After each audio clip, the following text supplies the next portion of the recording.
Hi friends, నేను Ashok Kumar. Welcome to Ashoka online academy. నిన్న గురుకులాలలో supreme court తీర్పును అనుసరించి డౌన్ మెరిట్ లిస్టులో పూర్తిస్థాయిలో ఉద్యోగాలు నింపాలని నిన్న హైకోర్టు తీర్పు చెప్పడం జరిగింది. సేమ్ అదే మాదిరిగా ఆ తీర్పును అనుసరించి విద్యార్థులు కోర్టుకు పోవాల్సిన అవసరం లేకుండానే పోలీసు రిక్రూట్మెంట్ బోర్డులో కూడా సెకండ్ లిస్టు పెట్టాలని నిరుద్యోగ అభ్యర్థులు డిమాండ్ చేస్తూ ఉన్నారు.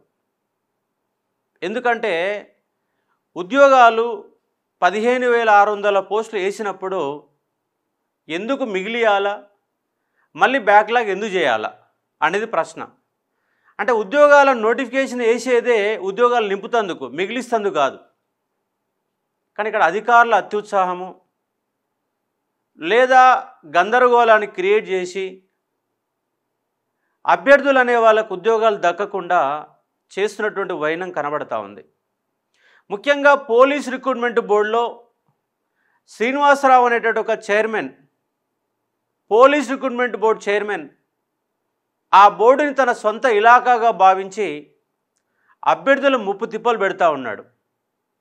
కోర్టులో కేసేసినా కూడా నెగ్గకుండా అడ్డం దిడ్డం చేసి ప్రభుత్వ డబ్బులు కూడా మొత్తం ఖర్చు పెట్టి సింగిల్ బెంచ్ కావచ్చు, డబుల్ బెంచ్ కావచ్చు సుప్రీంకోర్టు అన్నట్టుగా కోట్ల చుట్టూ తిప్పుతున్నాడు తప్ప ఉద్యోగాలు మాత్రం ఇవ్వలేదు. గతంలో కూడా చాలా ఇబ్బందులు పెట్టే సందర్భం కనబడతా ఉంది. నిన్న హైకోర్టు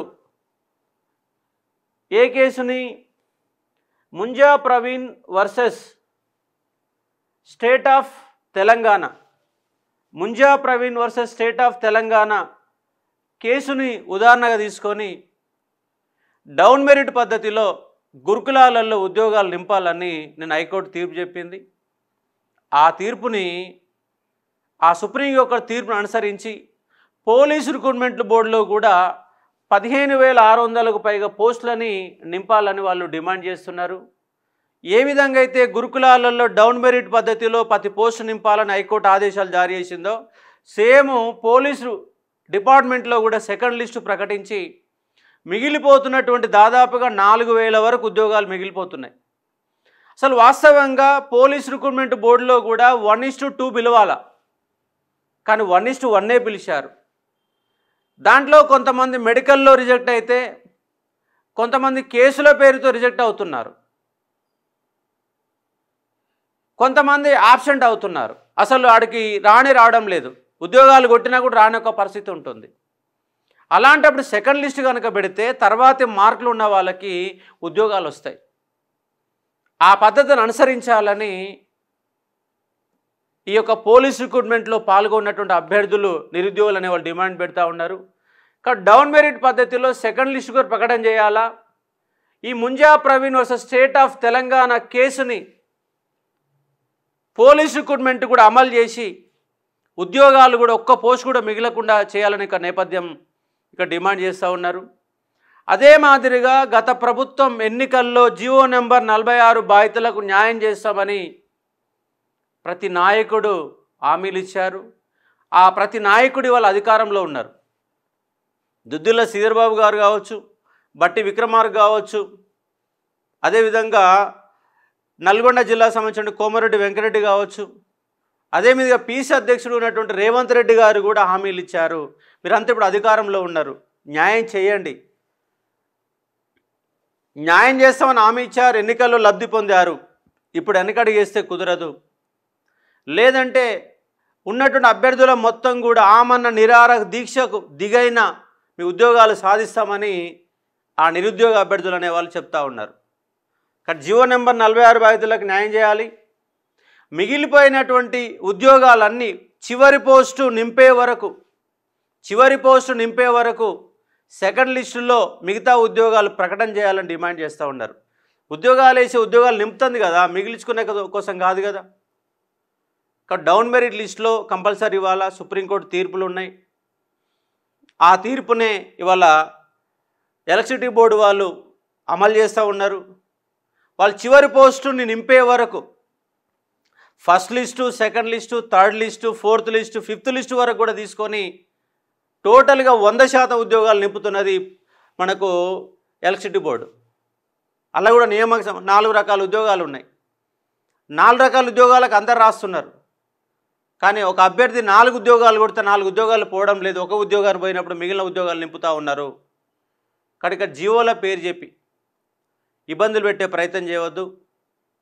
కాబట్టి నిరుద్యోగులు అనే వాళ్ళకు న్యాయం చేసి మీరు ప్రకటించినటువంటి ఉద్యోగాలు మొత్తం కూడా పూర్తి స్థాయిలో నింపాలని అభ్యర్థులు డిమాండ్ చేస్తూ ఉన్నారు. కానీ పోలీస్ రిక్రూట్మెంట్లో దాదాపుగా 4000 ఉద్యోగాలు మిగిలిపోయే అవకాశం ఉంది. చిన్న చిన్న కారణాలు, అవి కేసులు కూడా కావు. ఆ కేసులు అనే వాళ్ళు పక్కన పెట్టారు. వాళ్ళు దాదాపుగా 300-400 మంది వరకు ఉన్నారు. వాళ్ళని కూడా 1:1లో ఉన్నారు. జస్ట్ పోలీస్ స్టేషన్ పిలిపించే సందర్భాల్లో కూడా ఉన్నటువంటి కేసులు ఉన్నాయి. తీవ్రమైన కేసులేం కావు, హత్యారోపణలు లాంటి కేసులేమి కావు, అటెంప్ట్ మర్డర్లు కావు, చిన్న చిన్న కేసులు ఉన్నాయి. ఆ చిన్న చిన్న కేసులు ఉన్న వాళ్ళందరూ కూడా పరిశీలిస్తామని చెప్పారు. అలాగే కొన్ని మెడికల్ చెకప్ చేసేటప్పుడు కూడా సరైన పద్ధతులు చేయని కారణంగా 2016లో టీఎస్పీస్ నిర్వహించినటువంటి ఎక్సైజ్ కానిస్టేబుల్లో చాలామందికి అన్యాయం జరిగింది. విజన్ కరెక్టే ఉంది, కానీ మన గవర్నమెంట్ ఆసుపత్రుల్లో సరైన పరికరాలు ఉండవు. ఇవాళ సాయంత్రం పోస్తేనే తప్పని వెళ్తే మళ్ళీ పొద్దుగాల పోయి మళ్ళీ చెకప్ చేసుకుంటే కరెక్ట్ అని వెళ్తుంది. ఇలాంటి గందరగోళాల వల్ల చాలామంది మెరిట్ అభ్యర్థులు రన్నింగ్లో పాస్ అయ్యి, లాంగ్ జంప్లో పాస్ అయ్యి, మొత్తం అన్నిట్లో పాస్ అయ్యి కూడా మెడికల్ లిస్ట్లో కూడా వెనకబడుతున్న సందర్భం కనబడతా ఉంది. కాబట్టి అధికారులు అనేవాళ్ళు కొంత మానవతా దృక్పథంగా ఉండాలి. వాడు కష్టపడ్డాడు, వాడికి ఉద్యోగం ఇవ్వాలని ఫీలింగ్ ఉండాలి. కానీ వీళ్ళకు కర్కశంగా, ముఖ్యంగా ఆ శ్రీనివాసరావు యొక్క దరిద్రం ఎప్పుడు వదులుతుందో కూడా తెలియదు. లాస్ట్ నోటిఫికేషన్లో ఈ నోటిఫికేషన్లో అయితే ముప్పు తిప్పలు పెట్టి ఆయన ఒక్కడే అధికారి, దేశంలో ఇంకెవరు అధికారులు లేనట్టుగా విద్యార్థులని ఇబ్బందులు పెడుతున్న వ్యక్తి శ్రీనివాసరావుని ఎప్పుడు తొలగిస్తారో కూడా తెలియదు. మరి ప్రభుత్వం మారినాకనైనా ఆయన పోస్టులకు వెళ్ళి ఎందుకు పంపడం కూడా తెలియదు. విద్యార్థులకు వెళ్ళి తీవ్రమైన వ్యతిరేకత వస్తుంది. ఆయన తప్ప ఇంక అధికారులు లేనట్టుగా అదే శ్రీనివాసరావుని గత ప్రభుత్వం కూలిపోవడానికి, టీఆర్ఎస్ గవర్నమెంట్ కూలిపోవడానికి ప్రధాన కారకుడైన వ్యక్తి శ్రీనివాసరావు.